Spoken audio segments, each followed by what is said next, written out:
the ability to learn from other people, the ability to see what other people are doing, understand what they're doing, learn those best practices, and not do it through trial. This is a fundamental principle, I think, for learning. And I think it's particularly important in the internet age because often what people know is locked in their heads.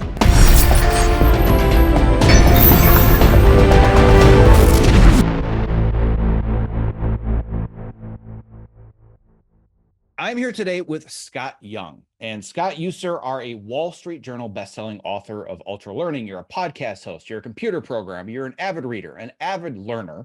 Since 2006, you have published weekly essays to help people learn and to think better, myself included. I have been a longtime follower, listener, reader.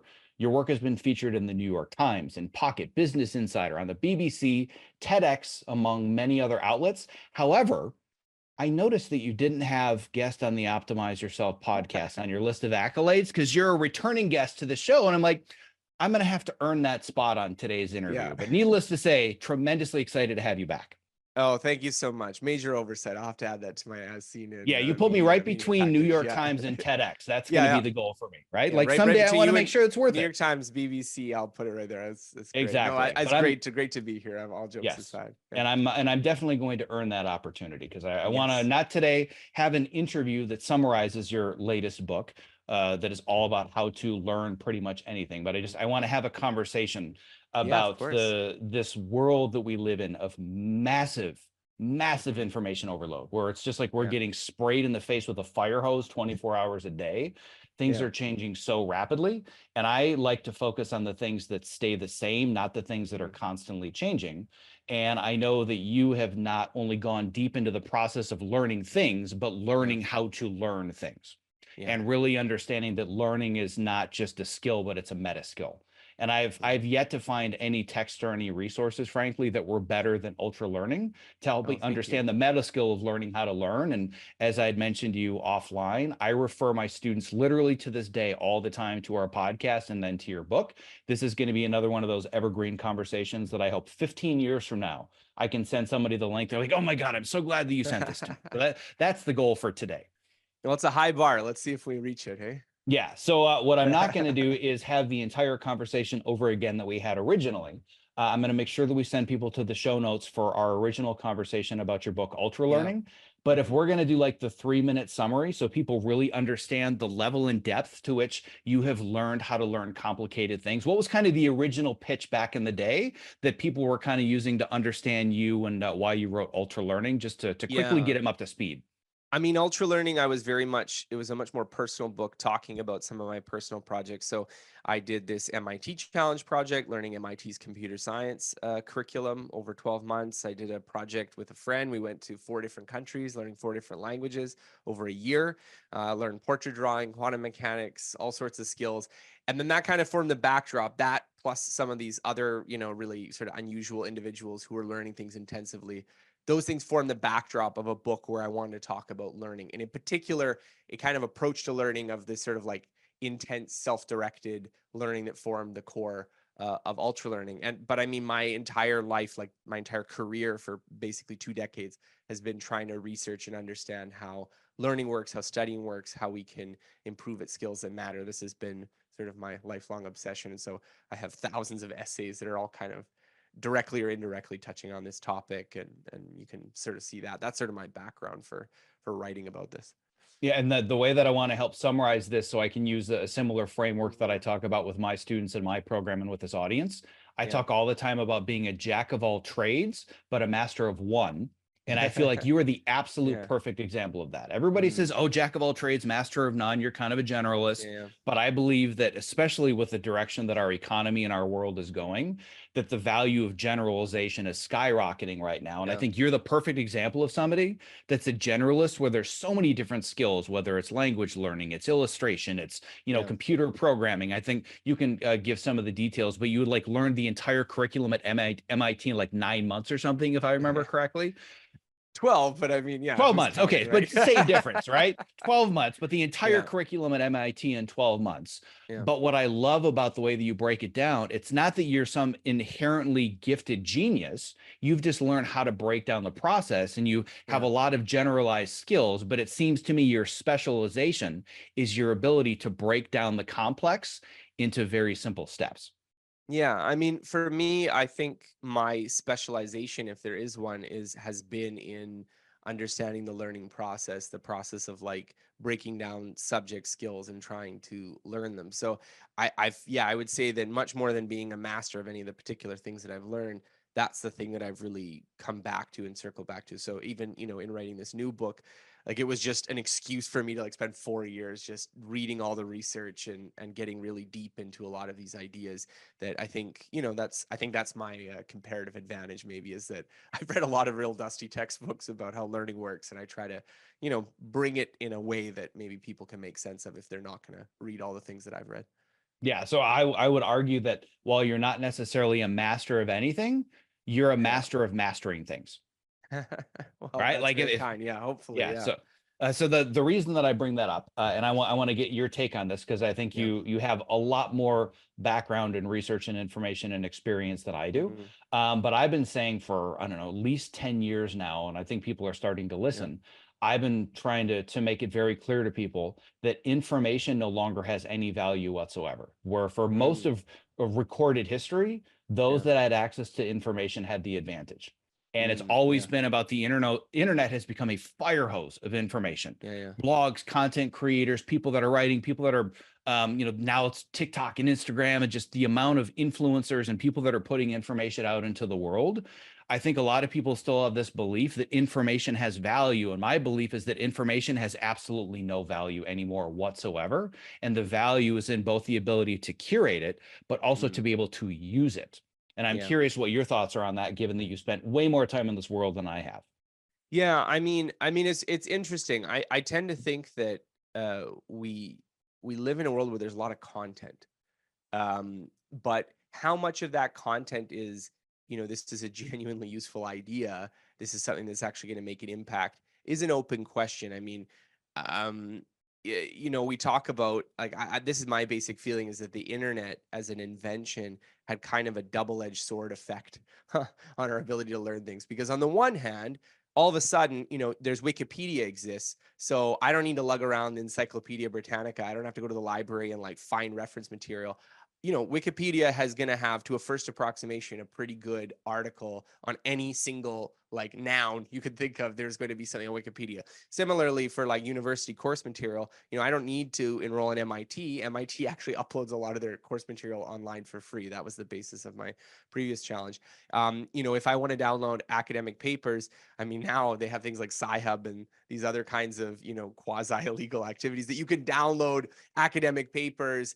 So, I don't need to have these really expensive, university publishing access. I can just access all of these information. So the access allows someone who is curious, someone who has the right foundation, to be able to go and quickly upgrade their skills in almost any direction. But the converse of this is that like that's not how most people use the internet. Most people use the internet, you're using it as a kind of passive way to, and just sort of like, this is kind of fun, this is kind of interesting to entertain yourself. And so I do really think we have this kind of bifurcation where the internet enables you to become much more skilled, much more deeply knowledgeable than you could have been in the past, but it also allows you to just like waste a tremendous amount of time and not do things that are important. So I think you kind of hit the nail on the head there, that just having the information does not necessarily mean you're going to be learning valuable skills. Just as the kind of myth was that like, oh, if we give every kid a laptop in the classroom, they're going to be so smart because they're going to have access to information. Yeah, like maybe one out of like 100 kids is going to do that. The other 99 are going to use it to play video games. And so I think that's sort of where we're at with learning, is that there's the opportunity, but not always the action taken. Yeah. So if we were to look at the world right before the internet, and I would venture we're Yeah. roughly in the same generation. You have a little bit better hairline than I do, so maybe you're a few years younger, but I think we're in the same general generation. You probably have a memory of the world before the internet. Yes. Yeah. Yeah, I do. Yeah, I do. maybe it's fuzzy. For me, it's very, very clear. But I Yeah. remember Yeah. the world before the internet, and the idea that all of a sudden you literally didn't have an entire bookshelf of Encyclopedia Britannicas, Yeah. and at the time you didn't have like the world at your fingertips in your back pocket. But Hmm. just the fact that you had access to all this information was revolutionary, and we just Yeah. assumed we're all going to be geniuses. We're all going to have all these new skills and all this new information. I think it's pretty clear that access to the internet has not made all of us smarter and made us geniuses and helped us acquire Yeah. immensely valuable new skills. but Well, I some do think, people yeah, have, most people yeah, haven't. yeah. What's the difference? Well, again, I think it's just one of these things that it exacerbates the extremes, right? So you want to choose which extreme you're going to be on. One statistic that I found very interesting when I was researching this book was that the amount of books that Americans have been reading has been like kind of steadily dropping since smartphones became popular, which is a really depressing kind of statistic because yes, okay, there's newsletters and blogs and podcasts and stuff. So I don't want to say that like, all the things that replace books are devoid of intellectual content. Hopefully you're reading some of the good stuff. But I do think this is why I write books. This is why I read so many books. Reading a 300-page book where an author has spent an incredible amount of time, perhaps years of their life, trying to compile an argument, an idea, a set of research, a set of knowledge to you is just not going to compete with like, oh, I, wrote this tweet in like about 30 seconds of like, oh, I was going to say something. This is like a witty insult. I'm going to throw this out there. They're not the same. And so I think this shift in our media diet for, it's a little bit like the invention of fast food. I mean, all of these time-saving conveniences that make cooking easier. Yeah, I guess it could make eating healthier better if you're one of these people who's like very serious about health and diet. I'm going to eat better because I have the calorie information on the box and I can be, but for most people, the easy availability of like reducing cooking time just meant that they're eating less healthy food. They're eating more stuff, the stuff that's yummy and not that good for you. And so I think a lot of our learning environment parallels this sort of food environment idea that we are trying to push ourselves in the direction we are getting smarter, we're learning more useful things and not just, just wasting more time, not just kind of indulging excessively. Well, one of the areas that I want to dive into much, much deeper that I know that you're very good at. Yeah. And when I posed this question of my community and I said, Yeah. I'm going to be talking to, one of the experts on how to learn and how to really ultra learn and how to get better at anything. And it was just an endless stream of questions of information overload. How do I know what to Yeah. learn? How do I know what not to learn? How do I Yeah. stay consistent? We're going to get to all of that. But Yeah. here's the argument that I think we need to overcome first. And I know this is something you touch upon in the book that I want to go into deeper. Mhm. What's the point of even learning anything anymore if AI is going to take over all of it? Yeah. Why should I even bother learning? And I know that you have very, very strong, distinct feelings about this. So we Yeah. can give all the resources about how to learn things and how to get better at it. Mhm. What's the point, Scott?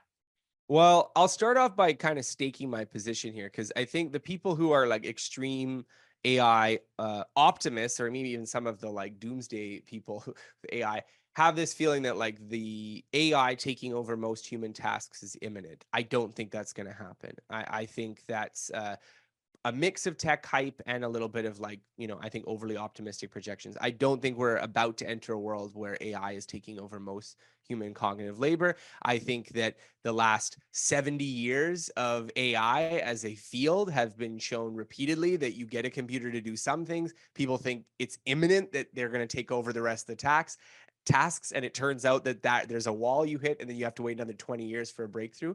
So if we're talking about the far future, which like maybe a century from now, it's plausible that we'll make artificial intelligence that can compete with humans on every task, and then it's anyone's game. So if I am out of date and what I'm saying doesn't make sense, 50 to 100 years from now, I'll take that hit. But for the near future, I think we're going to see the same trend that we've seen with most technologies, that artificial intelligence, large language models are going to replace some aspects of cognitive labor. They're going to make some things that were really hard a lot easier.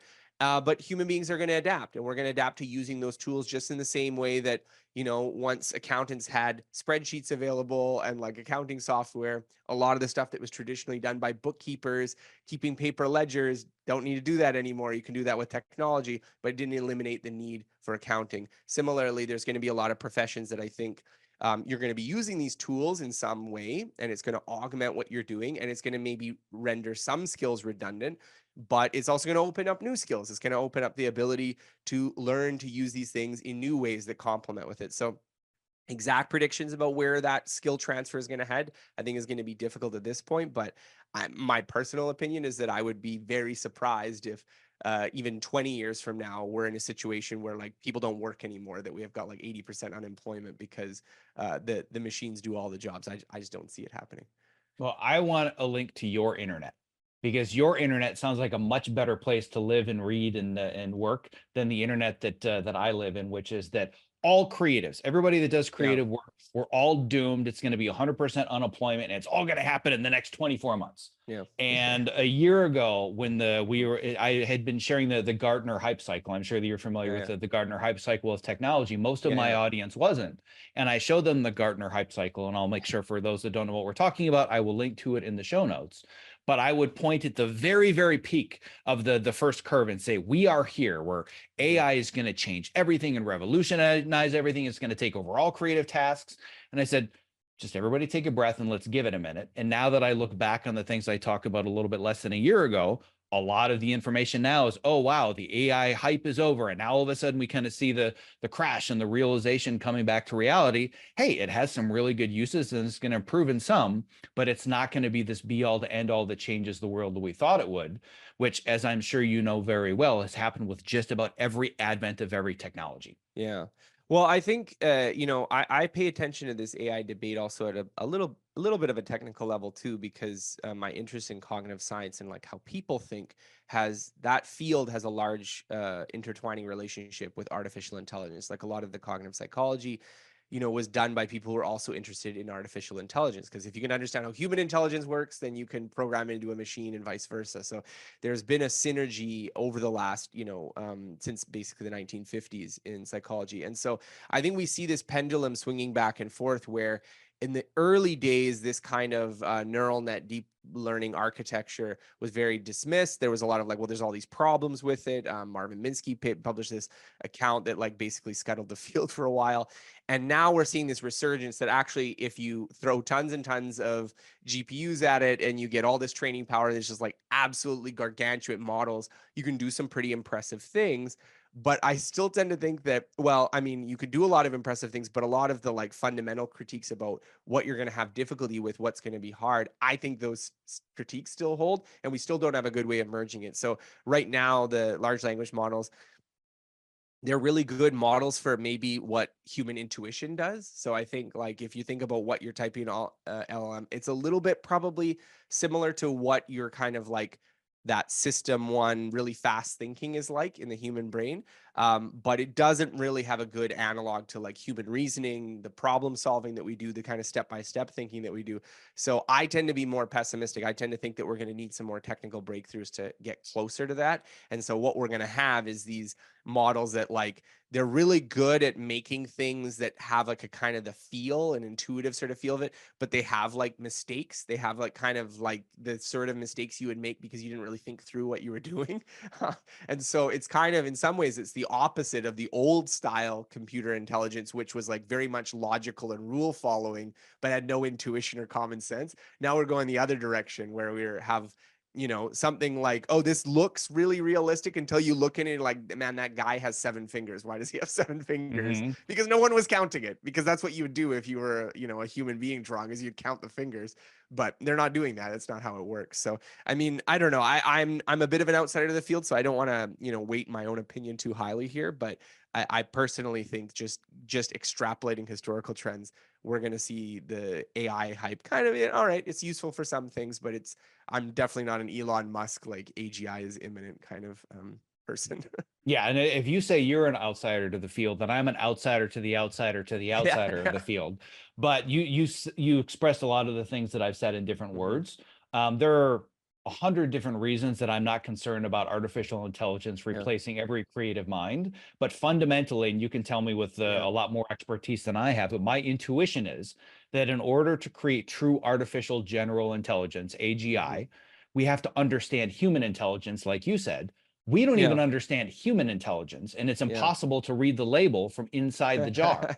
So how do we think Yeah. we can create something that we don't even understand yet? I mean, I would respond to that we actually understand a lot more about human intelligence than I think the average person is aware of. Like I think that was a big, part of my joy in writing this book and doing the research for it was that, we've actually worked out a lot of these systems. Now, not to this like perfect engineering level of discipline when we've figured out all the kinks, but like we have a pretty good idea of how human memory works at like a kind of very abstract level. We know a lot of the properties that it has. We know about working memory. We have all these kind of sort of basic constraints of like sort of the brain sort of has to work like this.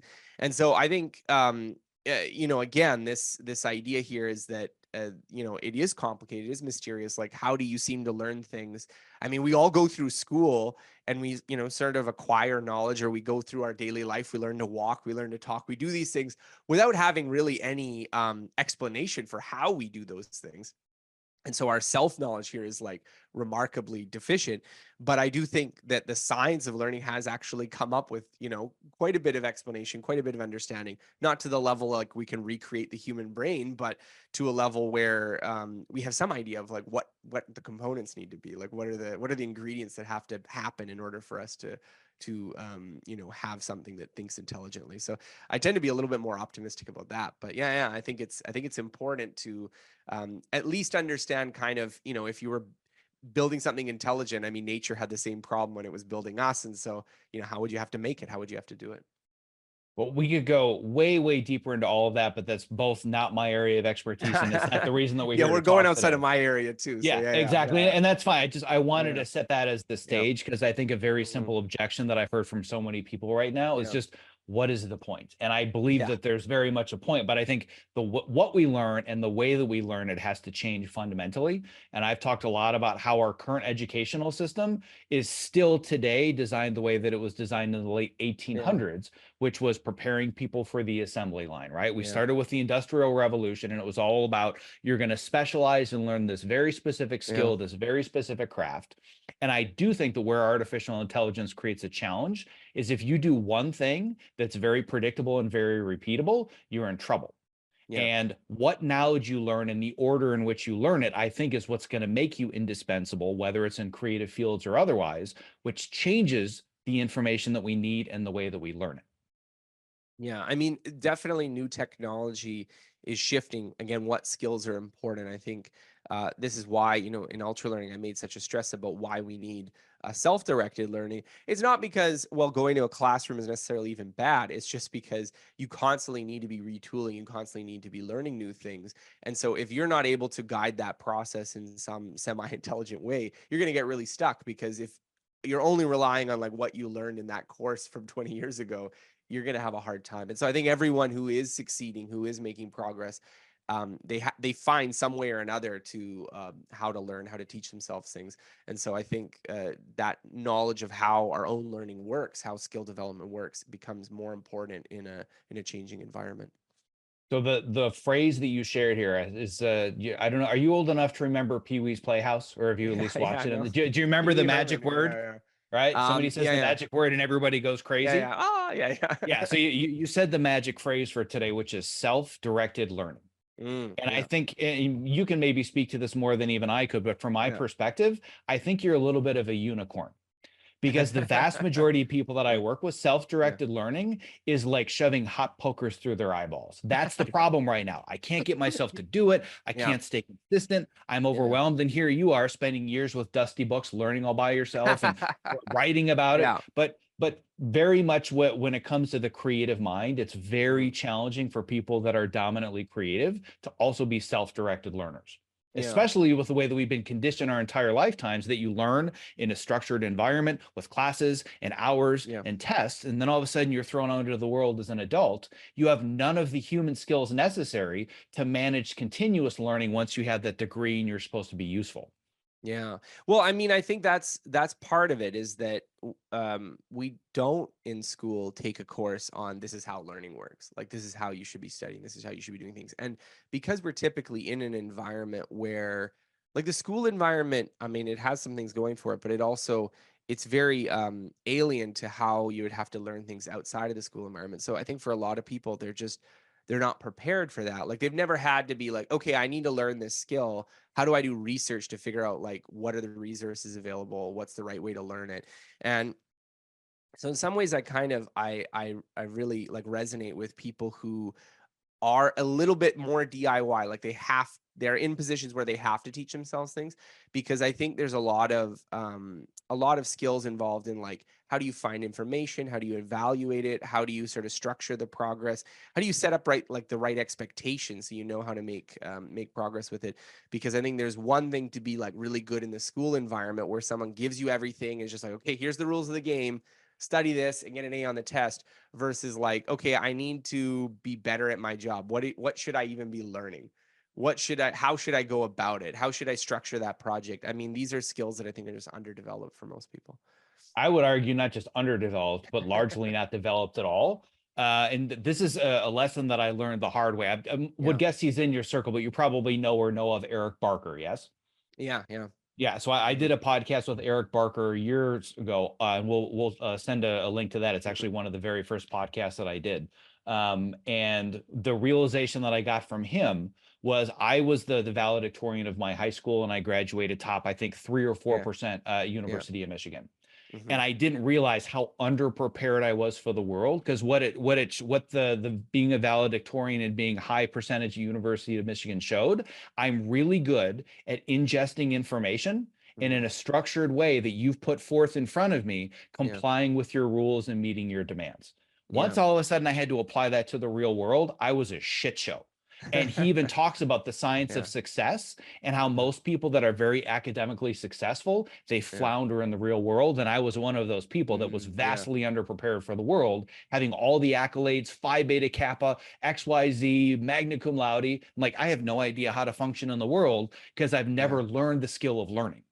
Yeah. I mean, I think some of what we're doing when we're sort of successfully doing self-directed learning too is trying to create the structure out of a messy situation. And so I think that's what's hard is that if you've never had to kind of create the structure, try to decide, okay, what's the right way to approach this, take that initiative. I think it is hard. And so I do think that's something that we probably need to be preparing people a bit more for is how do you like, if you're going to be doing research in a creative domain, like how do you figure out, okay, what are the books, what are the skills I need to practice, okay, do I need a coach, do I need, these are sort of decision points that in a structured environment they've been done for you, and so you don't really reflect on like how are they going to impact the learning process, how are they going to impact the speed at which you acquire a new skill. Yeah, and that's why we're here. So this is where we're going to transition to. Welcome, Scott. You are my Sure. guest speaker today at How to Learn Yeah, 101, yeah, right? yeah. I Yeah, want people to walk away from this not just with an understanding yeah, of, wow, I understand why this is such a challenge for me. I want them to have actual action steps and frameworks sure. so they feel more empowered to become self-directed learners. So So let's if get we're into going to it. start Yeah, from the beginning, it's How to Learn yeah, 101 in this yeah. 21st century of information overload. Where the hell do I start? Yeah. So my starting point with this is to first focus on understanding that most of what we know comes from other people. So this is particularly true in creative professions, and I think there's often kind of a tension that we sort of like put originality in, and imitation. We put them in opposite corners so that either you're an original or you're an imitator, and those two things are diametrically opposed. But most creativity is like a sophisticated form of imitation. It's built off of what other people learn. And so a big part of learning, and I think particularly in these kind of like murky, ill-defined fields where I can't just take the course for it at the university, a lot of what you're trying to do is first figuring out what is it that people who are good at this skill know, how do they perform the skill, what is the knowledge that they have. So my first starting point whenever I'm learning anything new is to try to compile what's already known about it, not only the skill itself. So if I'm learning the piano, I want to figure out like what is the curriculum for people use to teach piano, and sort of like look at like 5 or 6 different ways people are teaching piano, so I can understand, okay, these are the building blocks, this is what basically everyone kind of agrees is the way that you'd have to learn it. But then also the sort of the meta skill of like what's important, what's not important, these kinds of conversations. So that's the first step for learning anything, is this grounding it in what other people have done before, so that you are not reinventing the wheel, you're not butting your head against often what can be a very difficult problem. Yeah, there was a phrase that you had relatively early in your book that I looked at it and like this could literally be the title of an entire book, which is essentially the foundation of everything that I teach, which is that you can't get better at anything alone. Like Yeah. that could literally be an entire book. And one of the things that was incredibly advantageous about the internet was our access to more information and Yeah. watching or learning from other people. And this is something that I found fascinating, both because of my boyhood obsession with Game Boy and Yeah. Tetris, Yeah. but Yeah. also the intersection with learning. So Yeah. talk to me about what you call the Tetris effect, because I think this Yeah. is so vital to understanding how we learn in the 21st century when we Yeah. have access to every human being on the planet. Well, so Tetris is a really interesting example because it illustrates a principle that applies in learning generally. So this isn't about Tetris, this is about everything. And I could bring up examples that have nothing to do with Tetris where the same effect applies. But I first heard this story from the YouTuber John Green, and he was talking about how Tetris performance. So if you look at like the best people in the world at Tetris, when the game came out in the '90s, people were like obsessed with this. You know, you were talking about it, you were maybe a fan yourself. Like we're talking about like millions of people playing this game and playing it so obsessively that people are writing magazine op-eds about how people are like hallucinating falling blocks because they're playing it so much. But the actual performance was not very good. People are not very good at this game compared to like 12 and 13-year-old kids today. Like an example of this is, you know, in the classic game, the game only had 6 digits for the score. So getting 999,999 would have been a maximum possible score. It took 20 years before the first person could like document that they were able to do this. And like at a recent tournament, I think something like they hit that number like 40 times, and some people hit it like 14 times in the span of like, you know, a weekend. This is how much people are doing it. And so what is the difference? Why are people so much better now, you know, 3 decades after the game came out? And the answer seems to be that, well, the problem was that Tetris in the early days, you know, this is not a field where people write textbooks on how to, you know, be good at Tetris. Maybe there's like a magazine article or something like this. The way you get better at Tetris is that you practice, you figure out things on your own, and occasionally if someone else figures out something, they tell you about it. But maybe it's like your brother's older friend or this kind of thing, and they okay, all right, you can do this and you can do that in Tetris. The knowledge is diffuse. It's not something that's easily communicable. 20 years from now, we have internet forums, we have live streaming, we have all these technologies that mean now if I want to learn like what's the best way to play Tetris, I can learn all the best strategies. I can learn this is how you have to press the button. This is like a kind of difficult technique that you're not going to figure out just by trial and error, that is the right way to do it so that you can play this game. And that turns out to mean that, you know, young kids who get obsessed with playing this game in a couple years can be playing better than any human being could have played 20 years ago. Now, this is true of Tetris, but I mean, this is true in many, many, many situations. I'm one of the things that I was a little bit disappointed. I had to compress it to like a paragraph in the book, but I did all this research on alchemy in the, you know, the medieval chemistry, and people have this impression that like alchemy was just pseudoscience, but it wasn't. It was like people genuinely trying to understand complicated chemical reactions, and they were trying to come up with theories. But the difference between alchemy and what we call chemistry today was largely that alchemists had this belief, born also out of this idea that if they could figure out how to transmute things into gold, they get really rich. And so you don't want everyone knowing that, of like not really communicating what they were doing. So they would write these books where they're like talking about how they're doing chemical experiments, and they're drawing pictures with like dragons and like two-headed serpents and this kind of, and that was supposed to be a recipe. That was supposed to be like, this is how you're supposed to do this. And so it would take all this knowledge and lore and careful deep reading to figure out even what the experiment was that they did. And then when you do it wrong and it wouldn't get the result, maybe you'd have to go back and be like, nah, did I misinterpret this? Like griffin eagle is actually a different element or something like this. Whereas the early scientists, they, you know, wrote out these really detailed, like, this is the exact experiment I ran, and these are the exact measurements I got, and this is the apparatus I used. And so the ability to learn from other people, the ability to see what other people are doing, understand what they're doing, learn those best practices, and not do it through trial and error, not do it through just attempting things again and again and again.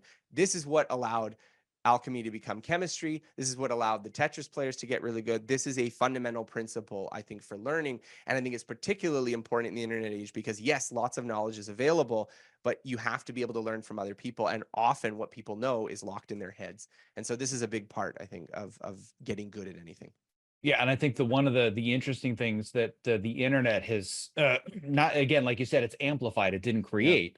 But it's so funny you brought up the alchemy thing because I thought the same thing. Like that's it. Like this could be a whole book. But this Yeah. idea that they were intentionally Yeah. misguiding people because they wanted to hoard their secrets. I feel like that's the way that it works in most professions, Yeah. especially the creative professions, where somebody that's super highly successful, they don't want to give away their secrets because then Mhm. their competition's going to come after them. And I Yeah. think that in a lot of ways, the internet has changed that. And one of my digital mentors, who I've also had on the podcast in the past, is Chase Jarvis. And Chase Yeah. Jarvis started Creative Live. And he was kind of one of the first people that thought, what if I democratized all of the knowledge that I have about photography? all Yeah. of my peers and all the people that I work with, they're hoarding all their secrets about lenses and depth of field and this camera versus Yeah. that camera. I'm going to give all of it away. And Mhm. that kind of started this revolution in the creative world of I'm going to share all of the information. And I know that you're kind of in an adjacent field where you also Yeah. have online courses and you're a writer and a blogger and Yeah. you're building an audience and whatnot. And I'm sure that you've had some form of a conversation where at some point somebody has said, you're giving too much of this away, right? There has to be a certain amount that's under lock and gate and key because that's where you Yeah. can generate a business out of it. And my Mhm. argument has been the information, again, it doesn't have any value. It's the execution of the information. It's knowing what to curate, what to focus on, and what order to put it in. And that's why I think it's so vital that you can't learn these things alone. Yeah. One of the, I can't remember the name of it offhand, and I'm embarrassed that I can't. But you and Cal Newport had a course that you put together that was very much about how you reach out to people to Yeah, build a top relationship performer, with yeah. them. Thank you. That's what it Yeah, was. yeah. I went through the whole thing, and it was Oh, kind of yeah. it was the inspiration for the work that I do now with networking and career building. But I Oh, always say awesome, that yeah. why waste years of your life when you can just reach out to somebody that's doing now what you want to be doing next? That's the world's expert, right? Yeah. And it's not about this is the world's best at something. And you talk about this a lot. They probably don't have the expertise to share their expertise because they're Yeah. so far removed from the process, they can't see the forest for the trees. So when it comes to Yeah. learning, I really want to dig deeper into the value of connecting with others, but you have to be very careful and intentional about who you connect with to learn the right things. Well, I think another thing I would wanna underscore is that, like, when you and I are having this conversation, we're kinda keeping in mind that there's a lot of people listening and a lot of people in a lot of different situations. And so, consciously or unconsciously, we're trying to generalize our advice so that it's, going to be broadly applicable. And the advice business, the kind of books like these, that's what they have to do. That's a constraint is that I can't be like, okay, here's how to like, like learn Chinese characters. Cause like already now I'm like down to like 0.001% of this audience who cares about that particular thing. So I have to try to be like, okay, what's a general principle? What's a general idea? But the sort of thing that I think I've really come to appreciate is how much knowledge is quite specific, how much problem solving knowledge you need to solve things is not in the form of like a really generalizable maxim. That doesn't mean that you don't want to learn the generalizable maxims. It just means that that is not all there is to learning. That is not all there is to do. And that's particularly true if you're used to like school-based knowledge, because schools essentially kind of have to teach you either facts that we think are important because of some reason, or a very generalizable skill of some very general kind of idea. And so a lot of what we're doing in like top performer, for instance, is like you need to have quite local knowledge. You need to know a lot of the specifics. If you're trying to like, to use an example, you're trying to like get a job at a certain place, you need to talk to someone to be like, okay, who are the sort of people they hire? What it needs to be in the portfolio? What needs to be on your resume for you to get hired here? Like you're not going to find that in an advice book somewhere. No, like because that's going to be very specific to that company, to that place, to that hiring manager to I think about this in my line of work because writing books is an area where the process of getting a book published by a traditional publisher is just completely opaque to most people. Like most people have no idea how that works. And so it can result in these situations where, you have people being like, well, I spent 15 years working on this book and like, oh, could you help me get it published? And it's like, no, no, no, this is like not how you approach success in this field. Like, first of all, you want to get an agent and you got to write a proposal first and you got to get a book deal. And even before you get an agent, you have to have certain like criteria on your profile to like give an indication that you're going to sell books. And I mean, it is a difficult process. I don't want to say that like being a successful author or publishing a book is necessarily easy, but it's so much harder if you don't have someone to be like, this is how it works. And I mean, for me, I was lucky. I had friends who have been very successful authors. I mean, James Clear wrote the foreword of my first book. Cal Newport was the one who like was like, do this, this, this, and this to write Ultralearning. I mean, I have benefited from that wisdom. And so I think for the average person, this is often something they're missing. They're often missing that kind of local, on the ground, specific to a particular situation, to a particular problem kind of knowledge. And so that is often the thing that we need to get good at when we're learning things is get access to those quite specific people and not just generalized, you should work harder kind of advice. Yeah, and you and I are on exactly the same page again, because a lot of the work I do now was inspired by both you and Yeah. Cal. And I think No, I'd thank mentioned you. offline, we literally have an entire unit of our program that's taught by my podcast producer that's behind the scenes with us right now, Hmm. literally teaching the deep work process and how to build a habit Yeah. of it, and going into the practical application of these larger concepts. And we're Hmm. also doing the same thing with how to learn, and then Yeah. how to learn specific things. And you and I are on exactly the same page. Don't focus on what you should be learning. Eliminate all the things you don't have to be learning, and don't learn Yeah. it in the wrong order. And the fastest path to that is Yeah. find the person that just accomplished what you want to accomplish next. Yeah. Yeah. Right. So, and let me give you the perfect example. I know for a fact that on the kind of the next big goal for me, I want to Hmm. be a published author. I want to essentially be doing exactly what you're doing.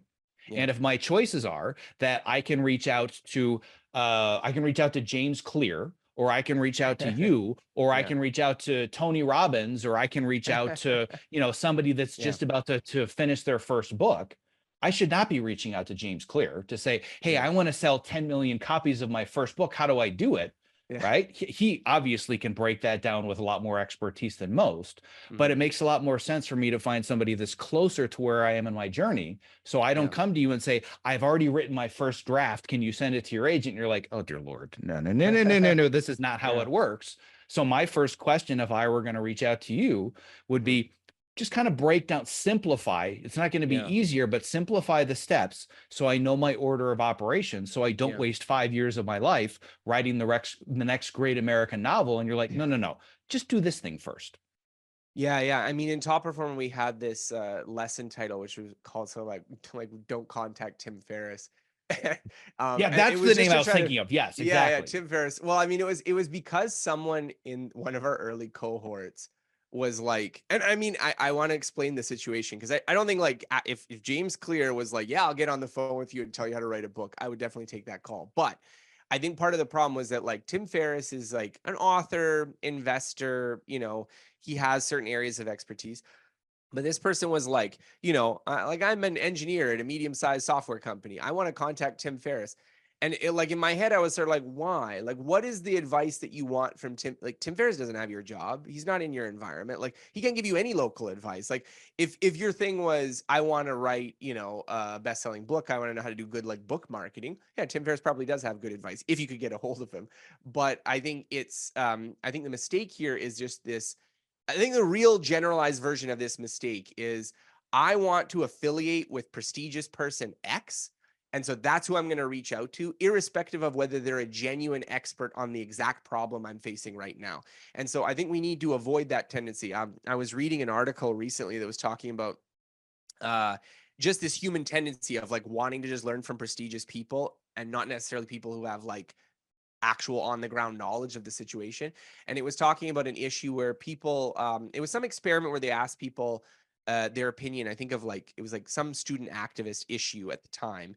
And there were three people they could consult. It was like a random person, an expert on the issue the students were activists on, or an expert on something that was like totally unrelated to what the students were activists on. And the thing that they found interesting from this experiment was that people were equally persuaded by the domain expert and the non-domain expert because essentially they were just like, oh, these are prestigious, smart sounding people. I'll listen to them.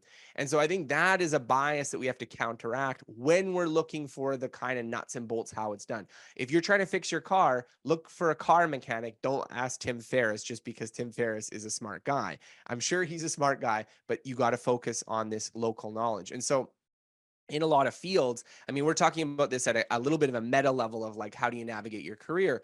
But I mean, it boils down to even the how do you do things level. Like if you're trying to figure out, improve your skill at something that's like quite specific, technical, like Python programming or watercolor painting or storytelling or something, you need to focus on people who are good at that particular skill or who have developed in that direction and not just, generically prestigious people. I think that's a very important lesson, I think, from all of this. Yeah, and I double and triple down on that, where I do an exercise in my Build Your Dream Network program Yeah. where I put up two slides. One is of Steven Spielberg, one's a janitor.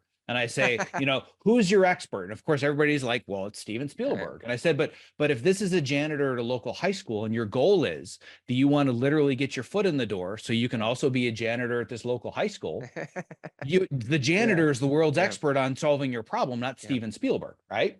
yeah. So it's all about understanding when this person receives a message, you want to connect with them. They understand, Mhm. oh, this is why you're reaching out to me. Yeah, I'm the only person that really understands how to solve your problem versus yeah. I can give you some basic generic advice and say best of luck, but I can't really help you. And that to me is the first part of learning and getting better at anything is have somebody help you simplify it that knows what they're doing. Well, and another thing I would add to that, because another mistake people make is like looking for that perfect expert.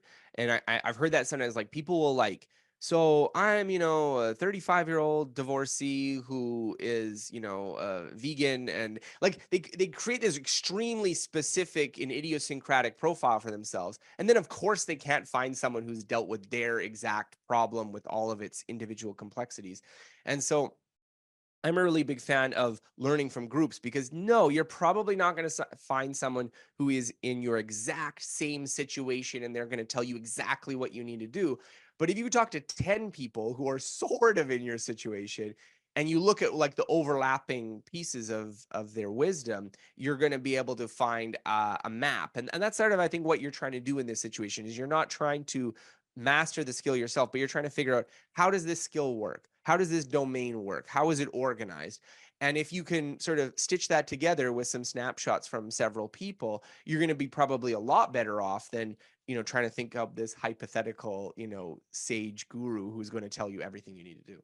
Yeah, so if we're looking at the extreme ends of the spectrum, the one end that we already said is, well, here's somebody that's famous that probably knows Yeah. nothing about this, but I can say that I know them and I Yeah. connected with Yeah. them. Yeah. The Yeah. other is they have to meet 17 different criteria, and if Yeah. they don't, they're not worth reaching out to. Yeah. But Yeah. I think there's also another one in the middle, which I think is often the most common trap, which is Yeah. this person does have the expertise, but Yeah. they're so far down the path Yeah. that they've Yeah. almost forgotten what it's like Yeah. to be stuck where I am as a beginner. So if I wanted to reach out to Spielberg and I said, I'm starting to put together a ragtag crew and I'm going to do my Yeah. first $50,000 feature film, it would be amazing to talk to Spielberg, Mhm. but it's been 50 years since he Yeah. was in the same position. And this to me is the hidden trap of finding Yeah. expertise to learn anything. Well, I mean, I even get this from people who are like trying to start an audience online. Like I'm no Steven Spielberg, but I've been doing this full time for over a decade, and so people will be like, "How do I start a like do what you do, like have sort of a successful writing career?" And I don't want to be like, "Oh, well, it's because I'm so far ahead," but you also have to realize, like, I started doing this in 2006. Like the internet is completely different. Like I have this incumbency advantage that, if I write a book, I can go on your podcast and talk about it. Whereas if no one has ever heard of me before, like how do you bootstrap that? Well, bootstrapping in 2024 is different from 2006.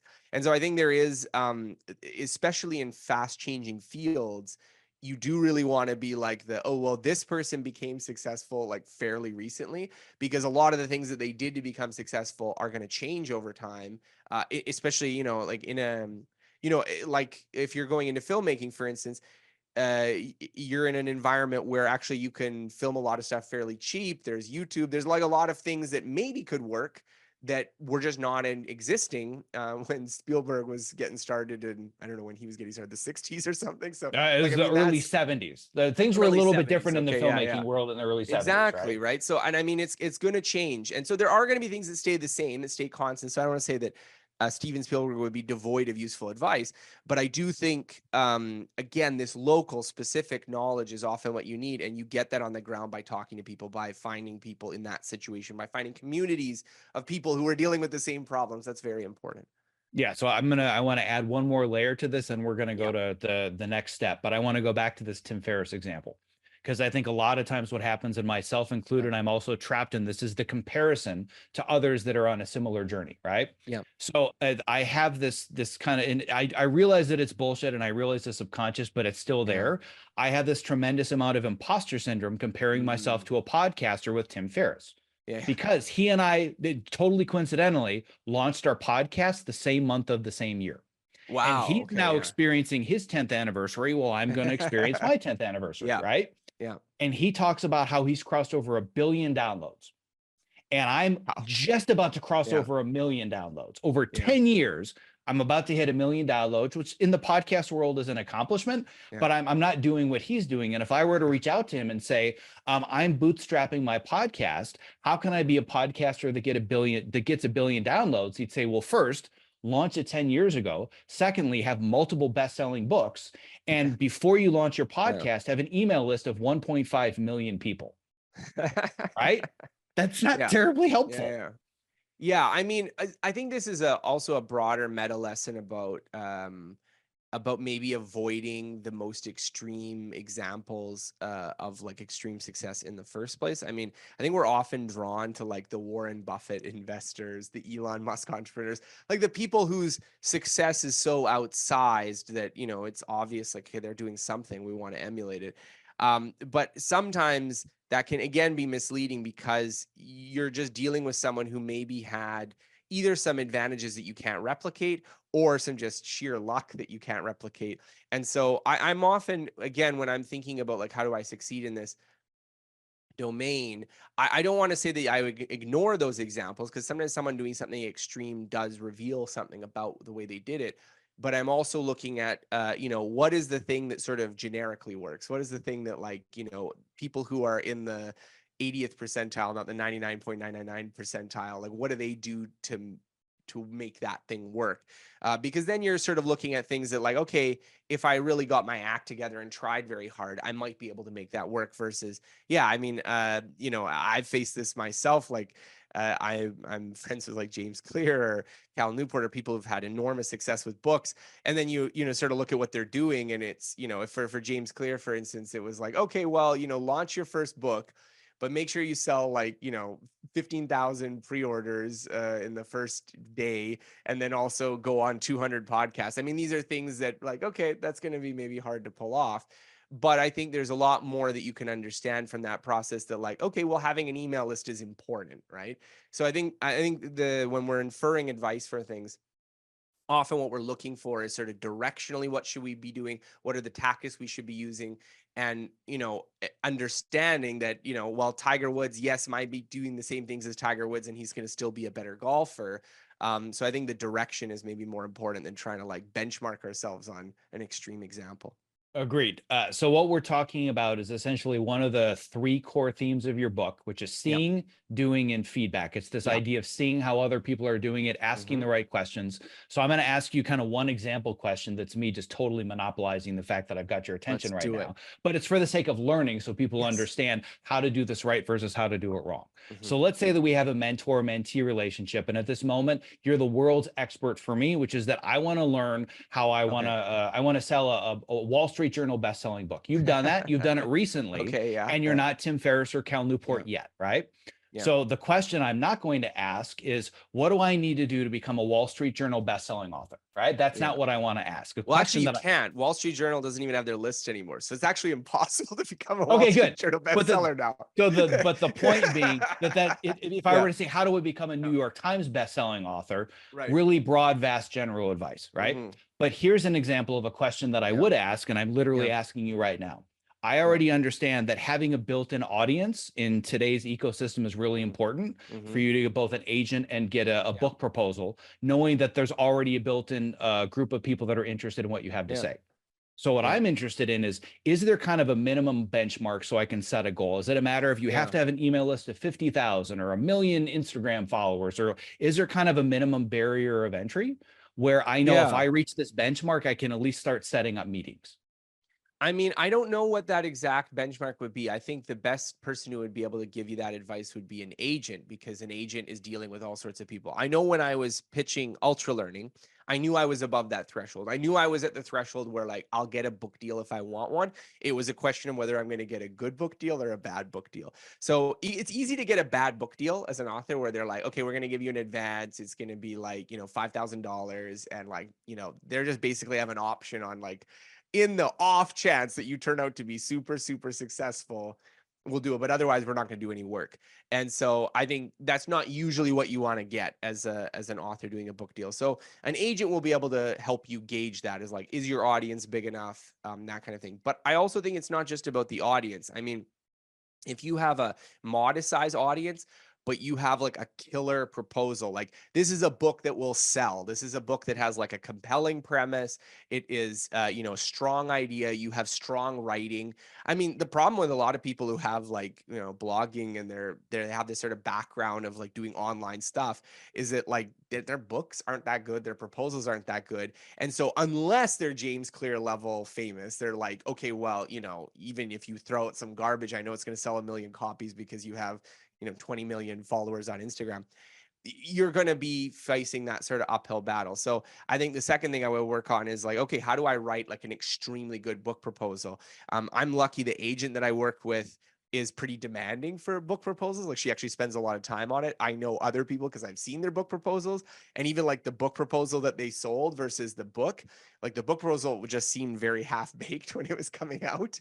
And so, there's a lot more work to get that into the shape of a good book. So I think the right way to think about book publishing is that you're coming at it from a number of factors. It's your built-in audience, it's the idea, it's your personal reputation. Like, can you credibly be the person to write that book? Other things that work too is like media contacts and like, are you someone that if you wrote a book, would they talk about it in the New York Times? This kind of thing.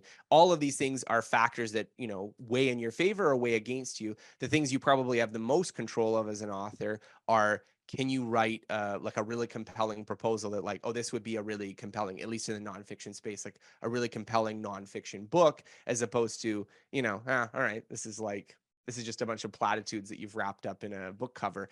I think that's sort of probably where I would put the most effort. And then, obviously, if you're way below the threshold on the other things, even a super compelling book, you might have a uphill battle. And so, if I weren't at that threshold and the agent tells me, you know what, you're not really there yet, I would probably just keep working on building the audience. So that's where I would get that feedback signal from. All right. So what I want to do is I want to break down this conversation. Otherwise, I'm going to go down the rabbit hole because I've got Yeah, 5 hours worth of questions for you right now. yeah, I'm not going to monopolize this for my yeah, own personal gain, but I yeah. want to break down what just happened. Hmm. By asking you a better and more specific question, I got a much more specific answer, and you potentially just saved me 3 years of my life.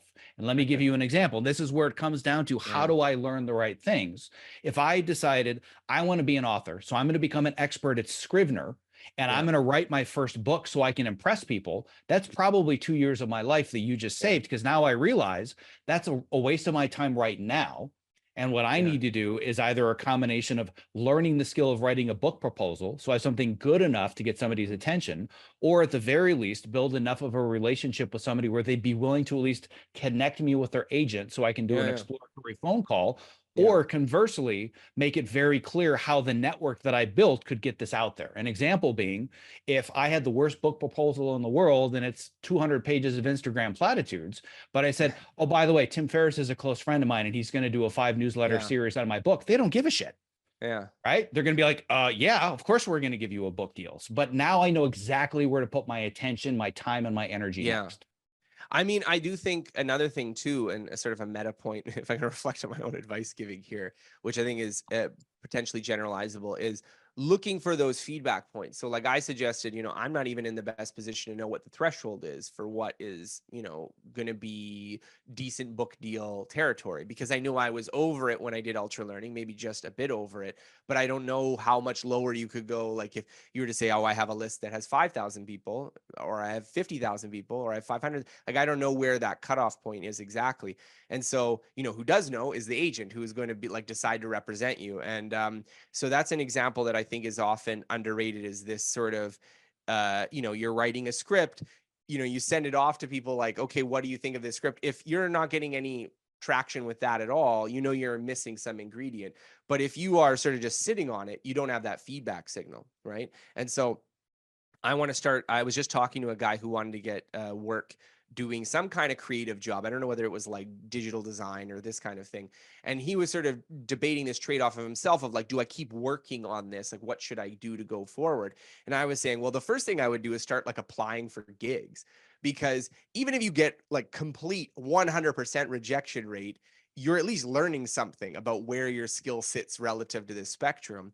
And a mistake I think a lot of people make is that they overemphasize one aspect of a skill that they think matters, but they're not getting that feedback signal from the environment to be like, oh no, the issue is not that I'm not good enough at JavaScript programming to get a job. It's just that I don't have any track record, no background, and people only want to hire someone with 5 years experience. So my real problem is like, how do I get those first gigs to build up that portfolio and not like become the JavaScript expert? At least like that's not the main priority. And so I think this kind of, again, this map making, this sort of figuring out how a skill actually works is so important because yeah, you could spend, if you think the only thing that matters is building the list size, you could wait 5-10 years and not realize, well, you probably were ready to write a book, you just had to have a really good proposal. And so these kind of details I think are really hard to know a priori. They're hard to just from your head figure out what the answer is. You need to get out there and get that feedback signal from the environment. Yeah, and that's why I want to emphasize one more time how this one phrase could literally be an entire book. You can't get better at anything alone. Yeah. That alone, we could talk about for 4 hours, but I want to move on to the next step. Let's assume that I've had a conversation with one or several of the right people. Yeah. And I've narrowed it down from the endless fire hose of information on the internet to these are the key areas that you should spend your time. Yeah. I have all the time in the world right now. I'm staring at the wall. I'm unemployed, but I know I need to be learning a bunch of new skills, whether in my audience, whether it's I need to learn these editing programs or learn about the new advents and tools in AI, or I want to learn my craft better and learn theory better. Even when you narrow it down to the 3, 4, 5 things, in the world of self-directed learning, a lot of people just walk around all day wondering where their pants are because they don't know where to start. So if we're going to get into the doing phase, how do we start the information? Even though we've reduced it, there's still information overwhelm and this fear of, well, I'm not learning the right thing in the right order at the right time. How do we just like dig in and actually start learning things? Yeah, I mean, I talk about this sort of see-do feedback loop, but it's really like it is very nested. So we can talk about this very broadly of like, we'll use the author example again because it's fairly concrete, but like, how do I, write a successful book, a successful nonfiction book? There's at the very broad level of like, okay, well, I need to get an agent, I need to like write a proposal, and I need to have some of these background factors before they'll even consider me, this kind of stuff. But then let's say we narrow it down to like, how do I write a proposal? Well, that's the same thing. I would be like, what are successful proposals? You could Google that online, successful book proposals. You'll find some things. If you get an agent, they will give you like, okay, this is so-and-so's proposal that was good that you can use as a template, or this is what you need to do. So, I mean, if once I've narrowed it down to like, how do I get good at writing proposals? I would start by like looking at what are good proposals. What are proposals that like, this was like $1 million book deal. What did it look like? What were the ingredients? um and then you're practicing writing things yourself, and then you're getting feedback maybe either from other potential authors, people who are in the industry who can give you sort of validated feedback. And maybe you're narrowing it down further, like what is a good book title, or what is a good way of like pitching, this is the target audience for this book, like the marketing section. Like you can keep breaking these down and narrowing it down to like tighter and tighter little feedback circles. And so I think this idea of thinking about it in terms of like, what's an example out there in the world? How do I try to do it myself? And how do I get some feedback so I can bring myself closer in line to what works? This pattern, I think, just exists at many, many layers of it. So you just have to keep breaking it down until it's something that's tractable and you can move forward with it. So this is the point at which your book really kind of saw into the center of my soul and found my deepest, darkest insecurities. You talk about Okay. one of the first steps of doing Yeah. is just copying others. I'm like, whoa, hold on a second. I thought being a creative meant I have to always come up with original ideas and be new and different and unique. I can't start by copying other people. Right. So talk to me about how, like you said, finding like whether it's the book proposal or the whatever that creative medium is, it's literally tracing paper to start in whatever form it might be. I mean, this was a chapter that I wrote that like it was one of those chapters that like I could have written a whole book where that was just the idea. But I think so. There's a couple ideas here. So one is a more broad phenomenon about human cognition, that we are great imitators and only mediocre problem solvers, and we tend to think of it as the reverse. And so I try to present some evidence that like most of what we learn is coming from other people, and this is true even in these sort of creative problem solving fields that we don't think of as imitation. often what we are doing is we've seen 6 examples, we generalize from, you need to see those 6, but we infer a kind of a more abstract principle from those 6, and we can use that to generate things that look new. And so even at our like most creative level, it's usually built on this sort of iceberg model where, like, yes, there's this creative part, but there's this huge foundation of examples and, tricks and things that we've learned that make it look like what we're doing is original. So my favorite example of this comes from the science fiction author Octavia Butler, and she is someone I think it really embodies this. She really struggled to find her way because of this lack of access, this lack of ability to learn from other people of what actually works. And when she did achieve success, she was very generous with her time in helping budding science fiction writers. And one of the things that she used to give as advice was like, well, if you're struggling with something in your work, say you don't know how to start a story, find like a dozen stories that you like and copy out how they started the story word for word. And her point, which I think was very important, was that the goal is not to just copy one of those. To, like, that is not what you're doing. It's not to just be a plagiarist, but it's that by really looking at how these people start these stories and looking at a dozen of them, you suddenly get what was an impasse is that, well, now I have a menu. Now I have these like 3 or 4 broadly different ways that I could solve this problem, and I can pick one of them. And so, even for me, when I was writing Ultralearning, because it was my first book, my first one with a traditional author, the way I started was like, how do you structure this book? Is like, well, what are nonfiction books that I liked? And so, for me, the starting point for structuring Ultralearning was looking at deep work because I liked Cal Newport's writing. I liked deep work. So the original template for Ultralearning was very similar to deep work, where it was sort of like, okay, I'm going to introduce a concept, I'm going to argue why it's important, and then I'm going to say how to do it. And that was how deep work worked.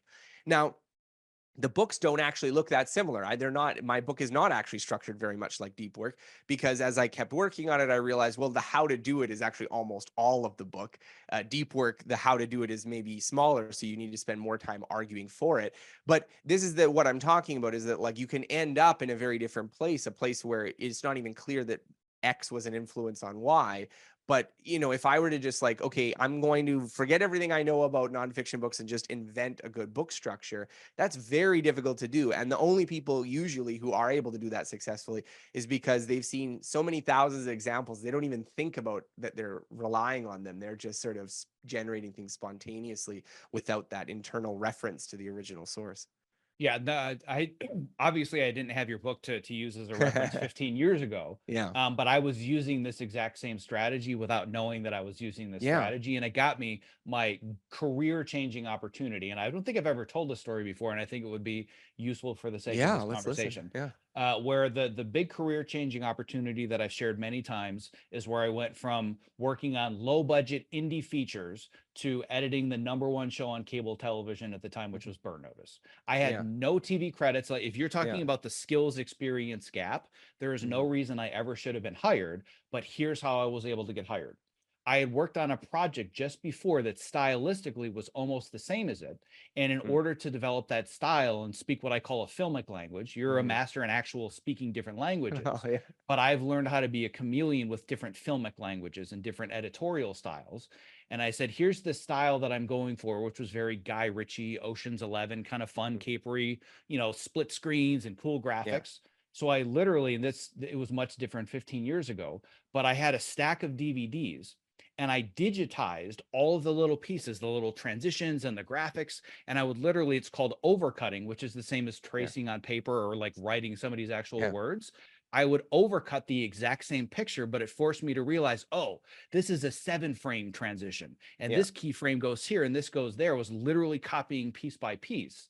So I had internalized this style and I could Hmm. then express it in my own ways when I was cutting the story. And it's a very, very specific and unique skill. So when I showed up for this interview for the show Burn Notice, I basically said to them, I already know how to do your show. I know, Hmm. like, literally down to the keyframe, how long this transition is and how to transition to a quad screen and how to make sure it goes to black and white with film grain, because I've done it over and over and over. And they realized, well, this guy's the only person we can hire that doesn't have a learning curve. And for me, it Yeah. literally started with copying, Yeah. but then starting to express myself with my own originality, but using that as the foundation. And then Yeah. when I started to become a writer and having online courses and a coaching program, I did the same thing with learning how to write a sales email. So my business mentor is Ramit Sethi, who I've also had on Yeah. the podcast before. I literally would just take his sales emails and I would rewrite them word for word for word. Yeah. I've never sent anything, but if Yeah. people, and I've had multiple of his students because I've been a case study Yeah. in some of his business programs, Yeah. they say your voice and the feel of your newsletters and your Yeah. community is very similar to Ramit's. I'm like, Yeah. yeah, because I literally started by copying Yeah. him word for word, and I've never sent it to anybody, but that's how I internalize the tone and the feel of that language. So I think there's two things I want to say on that experience because I think that's really good and it really summarizes it well. So one is that part of the tension I think is that in Western culture we really prize this sort of peak level creativity, and we put it in contrast to someone who is a kind of operates on cliche or stylistic crutches or this kind of thing. Like, we like the person who invents a new genre. We don't like genre writers. We don't like people who are like, you're doing this thing that everyone else is doing.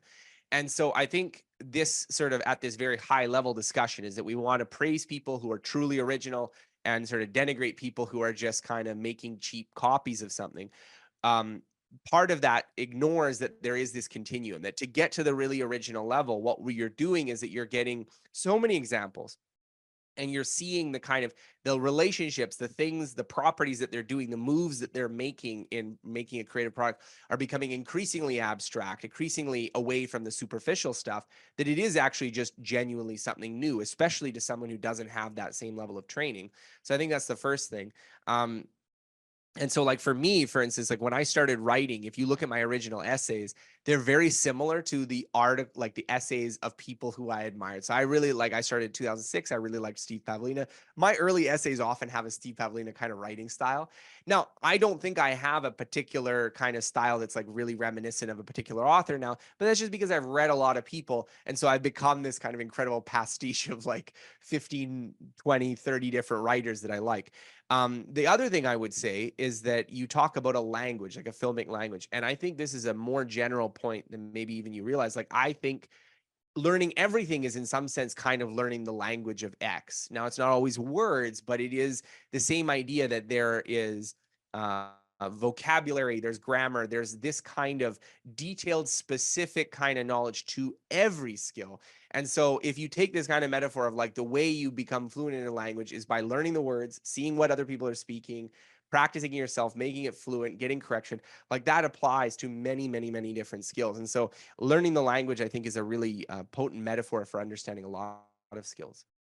So I never would have thought I was going to ask the next question, but I just realized you might be Yeah. the intersection of the world's expert on answering this question. Maybe you tell Okay. me. All right. Let's But see. I've made the assertion for years, not that I believe it to Hmm. be true, just something that intuitively I've always felt, Yeah. is that I believe that language and writing and grammar is just Hmm. math, but with words instead of numbers. Mm. What are your thoughts on that? Because you're somebody that's in the intersection of both Yeah. of these very high level.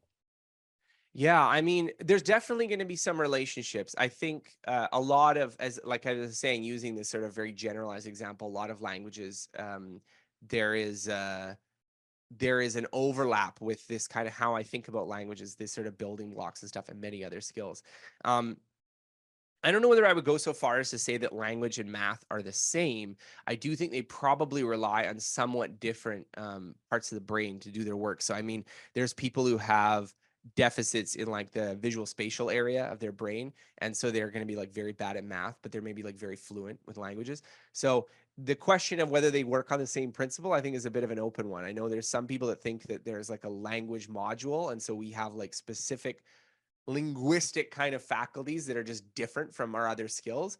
And then there's other people who think like, well, they're actually, based on a lot of the same things. So I will give a very unsatisfying answer there that I don't know, but I think it's an interesting question. Well, number one, I appreciate the fact that you're saying that you don't Yeah. know and you're not pretending to be the expert that has the answer. Because Yeah. I would rather walk away from a conversation with more questions than bullshit Yeah. answers. So first Yeah. of all, thank you for that. Yeah. And secondly, the reason that I bring it up and I feel it's relevant to today's Hmm. conversation, other than just stoking my own creativity and Yeah. Yeah. curiosity, is because there are so many transferable skills that people don't see in themselves. Where if Mm, you yeah. start to see kind of the matrix of, wow, I'm really, really good at math, but I've always been bad with writing prose, and you realize, oh, Mm, well, there's actually a connection between my ability to be able to solve formulas and proofs Yeah. and I can actually see words in a similar way. It helps people to connect the dots of where they have valuable expertise, where they don't think they have valuable expertise. Yeah. Well, I definitely think often when people can build a skill in one area, you can get some confidence in helping you with the other areas. So one of my favorite examples is Barbara Oakley. She wrote a number of books, but her experience was in languages. She was like working in Russia, learning Russian and this kind of stuff. And then she kind of belatedly learned math to get a PhD in engineering. And she found that the Russian experience really helped her because learning something hard kind of gave her some confidence to like how you could break things down and learn them in general. And so I do think that's often what I'm trying to do for people is try to break down like at a very abstract level, how does learning work? I mean, it doesn't fill in the vocabulary, it doesn't fill in the specific grammar, but if you have some confidence that you know how it works, that often is enough to get you started learning something new. Yeah. So I realize that I've gotten through about 4% of my notes. So if you can just, clear out the rest of your day, that would Yeah, be yeah. great. But I want to 18-hour quick, podcast, yeah. exactly. Trust me, if I could do an 18-hour podcast and people would listen, that would Yeah, be yeah. my preferred format. You have a Because lunch I break, yeah, I used to do yeah. 60 and I'm like, I can't do 60 minutes. And then now I'm Yeah, yeah, doing 90. I'm like, I can't yeah. do 90 minutes. But I love having great conversations with I know, brilliant I people. know. So Thank very you. quickly, I want to summarize where we are, and I want to go into Mhm. one other point very, very quickly. So Sure, if no we're problem. going to summarize, is that number one, my belief, and you're backing this up, is that Mhm, there's no point in trying to figure this out alone and reinvent the wheel. Just mhm. reach out to people and learn from them that have already done this, so they can simplify the path. So you can eliminate all the things you shouldn't be learning, and you know Yeah. what you should be learning, ideally in roughly the right order. Mhm, Then you can eliminate or remove the barrier of I must be good immediately and I must be creative and original. I'm just mhm. going to copy what works and I'm going to develop those skills so that then I can find my voice and find what is the language that I want to learn next. But I at least want to talk for a couple of minutes about the importance of feedback. Yeah. Because from my experience, I've spent most of my career in a small, dark room all by myself. I Yeah. am as introverted gets. But I have seen the tremendous value between spending years cutting my own projects on my own and then sharing a wall with somebody else for a month. And I learned more in that month than I did in Mhm. 7 years by myself. So Yeah. let's at least talk a little bit about the feedback process when we go from copying to finding our own voice, how instrumental feedback is in the learning process. Yeah. So I mean, I think we had this kind of conversation before we were talking about like what's the threshold for publishing a book. And I mean, this is a quite specific example, but my answer boiled down to I don't know, ask an agent. But I think what you can generalize from that is that there's a lot of areas of your skill which require calibration. Like you need to get the dial set right on a lot of things. And when you start in a field, none of the dials are going to be set right. You're not going to know how much you should be doing this, how much you should be doing that. Is this too much? Is this too little? Is this right? Is this not good? There's millions. There's like there's a whole control board with all these little knobs. And yes, there is going to be some ways that you can like look at someone and you can kind of try to, match their settings and get it close. But it is really this iterative feedback from the environment that's going to help you calibrate on a lot of these things. And so just quickly, two things that I want to clarify. So, one, when I talk about feedback, I'm not just talking about the teacher telling you what you did wrong or like, a boss being critical of you, because I think that's what people think of when they think of feedback, but it's broader than that. It is general interaction with the environment. So, being out there and like working in the field, actually doing things, this is even if no one ever tells you what you're doing right and doing wrong, you're getting feedback from the environment, and that is very important for sort of steering your ship. So it's about avoiding being disconnected, avoiding being this kind of like I'm going to work in a hole and not talk to anyone. The second thing is that being criticized, getting kind of this sort of negative feedback, which I mean, it can sometimes be necessary, it can sometimes be useful, is not the most important element of feedback. I've had a number of conversations with people where they say things like, I wrote this book or essay or whatever, and I send it to people and I ask for feedback, and people just said compliments. Like, how do I get them to give me constructive feedback? And my response is always that, like, well, no one's going to be like, unless they're, just kind of a jerk in general, no one's going to be like, yeah, this is garbage. Like, why are you sending this to me? Because, that's going to damage your relationship most likely. People understand that when people are asking for feedback, they're usually just asking for encouragement. And we've imbibed this as a social norm. And even if you tell people I'm actually looking for constructive criticism, people still think that is actually just a really deceptive way to ask for encouragement. And they're, so we have these social norms against being overly critical.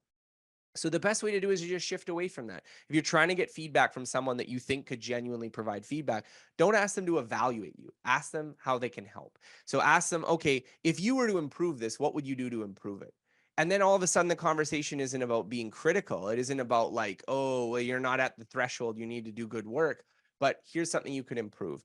And so I think often the more you can change it so that what you're getting from the environment is not an evaluation of your self-worth, of your ability, this kind of negative critical signal, but something that is constructive, something that is going to help you, is going to be valuable in the long run. I'm gonna hit the pause button for a second because I broke my promise. You're too No, fucking good, and it's 11:30. Do you need to pause and send a? We'll wrap it up. Well, But no, we're okay. We're okay. you sure? Yeah. We'll be okay. If Okay, we're so wrapping up right now, we'll be okay. Yeah, no, I'll wrap it up. I mean, I could easily go for another 90 minutes. This is fantastic, Scott. You have Well, no you're idea. gonna have to just have me on again. Oh, I will. Okay. I have you on the record right. in my recording saying that, so I'm going to hold you to it. All right. I would love Let's to have more of this conversation. So we're not going to have another 90 minutes to go into this next concept, but if anybody is really interested in how to get better at asking for or giving feedback or criticism, one of my mentors that's one of the world's best at this is the author Adam Grant. And he talks extensively about this idea of having something that's called a challenge network. And if anybody wants to learn how to build their own challenge network, listen to Adam Grant's interview with Tim Ferriss, because he talks all about how to surround yourself with people that can give you the right feedback. And one of the questions that I use all the time that he shares is, based on what I've given you, whether it's a video, whether it's a manuscript, whether it's a workshop, if you had to cut 20% out of this, what would you lose? I have gotten the most amazing feedback from asking that question. Yeah. Because sometimes the answer is, if anything, it needs to be longer and you didn't cover enough, versus, well, because you asked, and then ... And you're like, if one person says it, you're like, okay. But if 17 people independently say, well, if you're going to cut 20%, you kind of lost me here, here, here. You identify the patterns, but people don't feel like they're criticizing you. They feel like, again, they're providing you value and helping you make your work better. That's a good one. I'm going to steal that one. I'm going to copy that. Oh, please. Myself. I stole it from Adam. But I use that all the time, which is, even if you love this, if you were forced to cut 20%, help me cut this by 20%. Invaluable question. So having said that, we've gotten through about 4% of my my prep sheet for today. So yes, we're probably going to have to do another interview sometime in the future, but I also want to be tremendously respectful of your time. So for those today that want to learn more about learning, learn more about you, your journey, there are a lot of different places that I could send people. What's the one place to simplify to help them to get started with your work and getting better at learning? Yeah, well, anyone can always visit my website, scotthyoung.com. I've got thousands of essays there, links to all my books, all of my courses, everything that we've talked about. So that would be the hub I'd send people to. And I'd also recommend checking out the book, Get Better at Anything. You can get it at Amazon. You can use your Audible credit. I think they have it on Spotify now. So anywhere you're listening or reading or watching books, you can check it out. And we go into way more detail, a lot more of the research. So I think if you liked some of what we were talking about here, I think you'll get a much more detailed and complete picture from the actual book. Yeah, I see my job not as summarization of your work, but as inception. Let's plant the seed of an idea that grows, and somebody's like, now I have to dig into the ideas and the methods in this book. So I'm hoping that we planted the seed of the idea, if nothing more. And just one further accolade to add on that, and make sure people know in the show notes, if they want to go deeper into your original work and your story, shameless self-promotion, listen to my first interview with Scott Young. Yes. And they can check out the other book, Ultralearning, which I think was also something that could be very helpful for people in the same vein. Yeah, couldn't agree more. So Scott, I cannot thank you enough for taking the time today to share all this with me. I've learned a tremendous amount, and I'm pretty confident you and I are going to have an off-the-record conversation sometime soon about breaking down and simplifying the process of becoming a bestselling author. Oh, thank you. Thank you for having me. I very much appreciate the time. Thanks so much.